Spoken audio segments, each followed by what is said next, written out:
आज हम पढ़ेंगे ज्योग्राफी का दूसरा part, importance and uses of topographical maps. तो लास्ट वाली वीडियो में हम लोग को यहाँ तक पढ़ चुके थे और इस वाली वीडियो में हम लोग यहाँ तक पढ़ेंगे। ओके, यहाँ से लेकर स्केल पूरा खत्म करेंगे आज। ओके, तो शुरू करते हैं। As we already know, a topographical map has all the physical, man-made and socio-cultural features. In a large-scale map having various levels of detail based on their scale, it is series map which can be joined together like a mosaic to get the map of a larger region. Okay, तो इसलिए बोल रहा है कि जैसा कि मुझे already जानते हैं कि एक topographical map physical, man made and social culture, ये तीनों फीचर एक अपने में ही रहता है। और it is a series of map, मतलब ये एक सीरीज ऑफ मैप है and which can be join together, मतलब ये एक दूसरे से जुड़ सकता है like a mosaic okay, to get the large scale map, to get the larger map. Okay, अब आते हैं it is possible if all the maps are drawn on small scale because the entire series has been developed on the grid of 4 degree latitude and 4 degree longitudes. So ये बता रहा है कि it is possible if all the maps are drawn on small scale, मतलब ये possible हो सकता है, जो हम लोगों ने भी पढ़ा, ये पॉसिबल हो सकता है अगर सारे मैप स्मॉल स्केल पे बनाए जाएँ। The entire series has been developed on the grid, मतलब तो ये अगर ये पॉसिबल हो सकता है अगर सारे मैप एक ही ग्रिड पर बनाया जाए, 4 लॉन्गिट्यूड एंड 4 लैटिट्यूड पर। ठीक, then you will study about its grid referencing in the higher classes. तो हम लोग ये आगे पढ़ना बड़ी क्लास में पढ़ेंगे। These map have relieve information in mathematical और statistical format.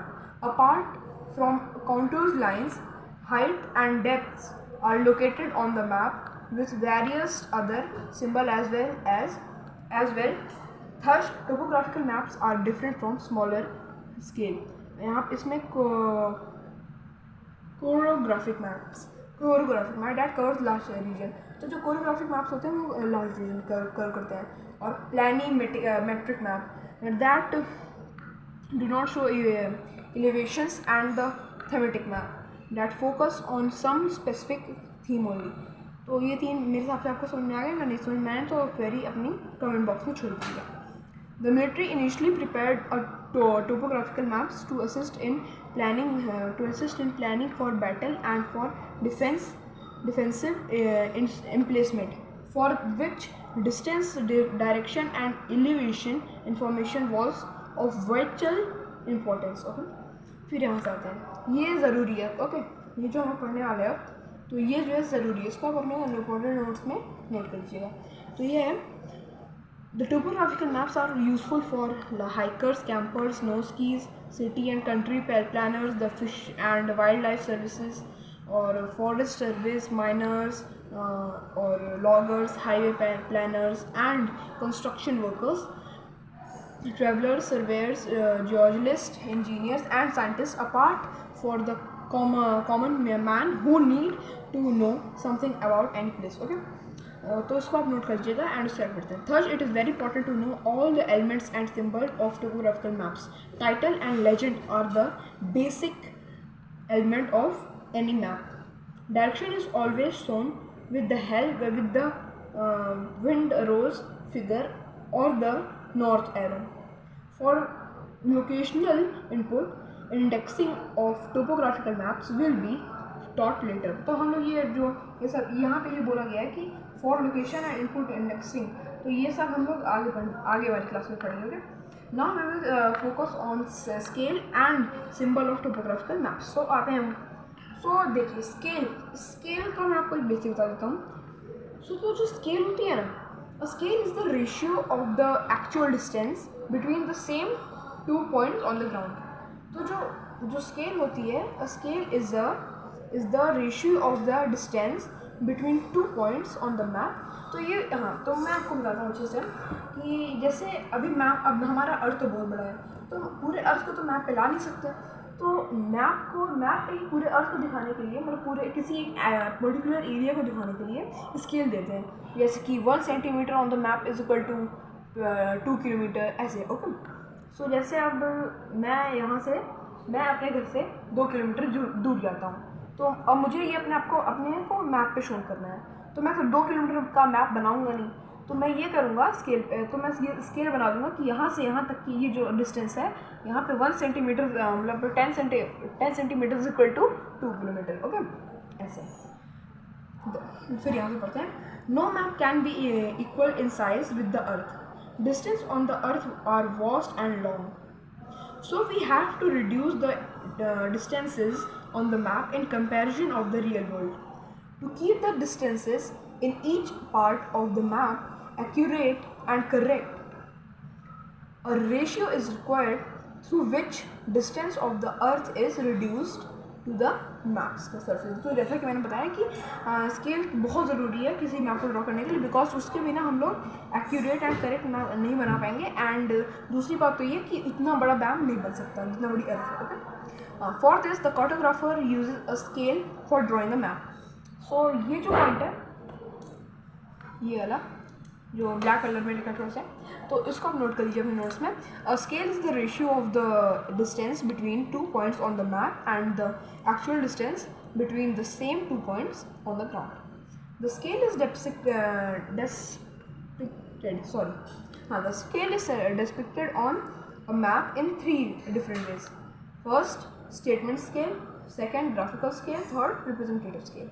Now, तो ये है types of scale। तो types of scale पे अब आते हैं verbal and statement scale। तो verbal and statement scale, तो verbal scale और statement scale is expressed by giving a statement।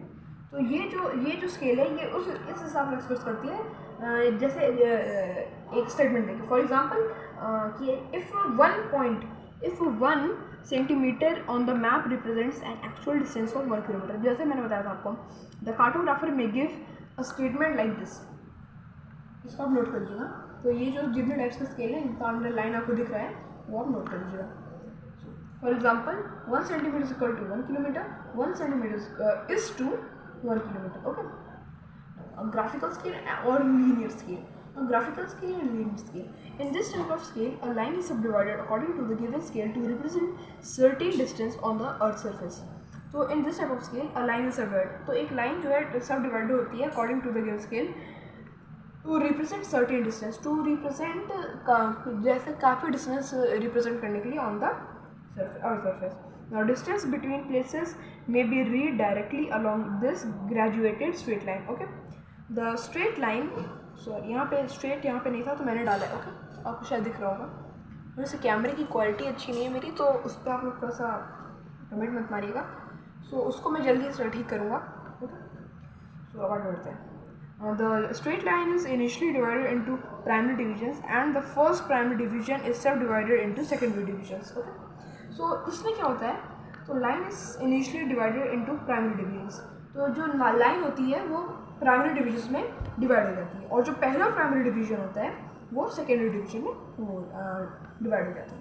और the linear scale on the map can be express in any of the following veg. तो ये जो diagram दिख रहा है आपको, इसको बना लीजिएगा अपनी कॉपी में। ओके, आगे बढ़ते हैं। अब आता है representative scale and representative fraction scale. Representative fraction scale. A representative fraction is shown by simply mentioning the ratio of the fraction. The numerator represents the map distance and the denominator represents the actual distance. तो जो representative fraction होता है वो उसको simply represent किया जाता है एक ratio या तो एक fraction से। तो इसमें जो fraction के मामले में इसमें जो denominator होता है, जो numerator होता है वो actual distance, map distance बताता है, and denominator जो होता है actual distance बताता है।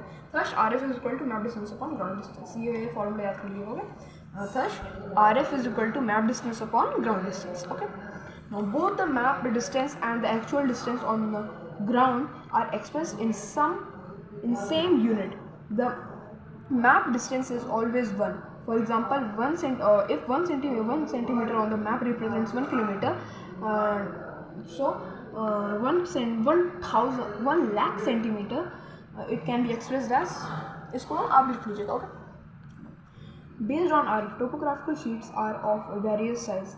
Million sheet of topographical map is made up of 1:1:1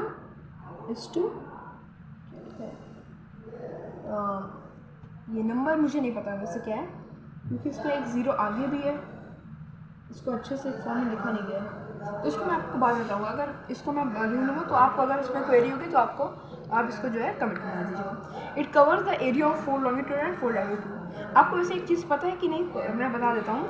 जो लॉन्गिट्यूड्स होते हैं ना, वो मैप में 4 डिग्री से बनते हैं। Okay, it is subdivided into 16 parts which covers the area of 1 degree latitude and 1 degree longitude. This is also known as degree sheet of topographical map. Okay, RF of this map is equal to 1:2,50,000.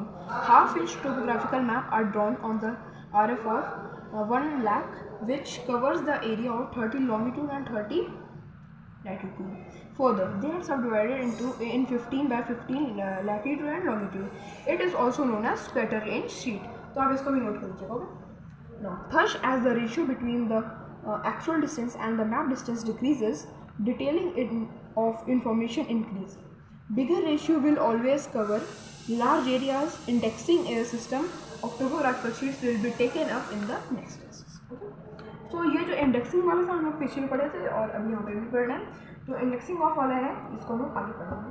सो जो यहाँ की आज की वाली class ये तक and होती है और अगली क्लास में हम लोग मेजरिंग डिस्टेंस विद स्केल से लेके पूरा ये पढ़ा लेंगे। उसके बाद फिर हम लोग का नेक्स्ट टॉपिक सिंबल एंड उसके बाद ये चैप्टर खत्म एंड देन मैं आपको दूंगा आपके नोट्स। तो इसके बाद अभी 2 पार्ट और आएंगे और फिर ये चैप्टर खत्म, फिर नोट्स दूंगा आपको। ओके, सो आज के साल वीडियो में इतना ही। वीडियो पसंद आए तो लाइक करो, चैनल पर नहीं तो सब्सक्राइब करो और कोई क्वेरी हो तो कमेंट करना मत भूलना। Bye bye.